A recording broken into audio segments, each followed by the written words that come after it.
જય સ્વામિનારાયણ. શિક્ષાપત્રી શ્લોક નંબર 15.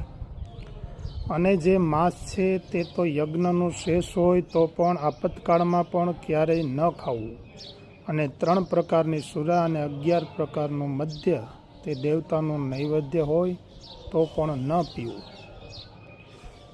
શ્લોક નંબર 16. ક્યારેય પોતા વતે કંઈક અયોગ્ય આચરણ થઈ ગયું હોય અથવા કોઈ બીજા વતે અયોગ્ય આચરણ થઈ ગયું હોય તો શસ્ત્રાદિ કે કરીને પોતાના અંગનું તથા બીજાના અંગનું છેદન ન કરવું, અથવા ક્રોધે કરીને પણ પોતાના અંગનું તથા બીજાના અંગનું છેદન ન કરવું. શ્લોક નંબર 17. અને ધર્મ કરવાને અર્થે પણ અમારા સત્સંગીએ કોઈએ ચોરનું કર્મ ન કરવું, અને ધણિયાતું જે કાષ્ટ પુષ્પ આદિ વસ્તુ તે તેના ધણીની આજ્ઞા વિના ન લેવું. શ્લોક નંબર 18.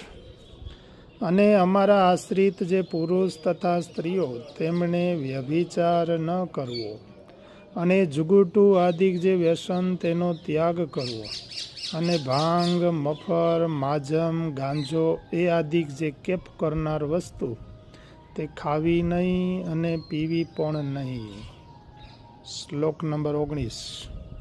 અને જેના હાથનું રાંધેલ અન્ન તથા જેના પાત્રનું જળ તે ખપતું ન હોય તેણે રાંધેલ અન્ન તથા તેના પાત્રનું જળ તે શ્રી કૃષ્ણ ભગવાનની પ્રસાદી ચરણામૃતના મહાત્મય કરીને પણ જગન્નાથપુરી વિના અન્ય સ્થાનકને વિશે ગ્રહણ ન કરવું, અને જગન્નાથપુરીને વિશે જગન્નાથજીનો પ્રસાદ લેવાય તેનો દોષ નહીં.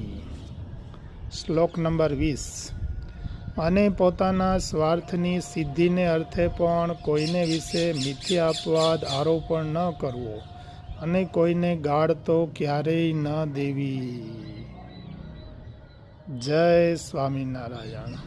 ભગવાનના ભક્તોને સ્વામિનારાયણ ભગવાને આજ્ઞા કરી છે કે રોજ શિક્ષાપત્રી વાંચવી, વંચાય નહીં તો સાંભળવી, સંભળાય નહીં તો દર્શન કરવા.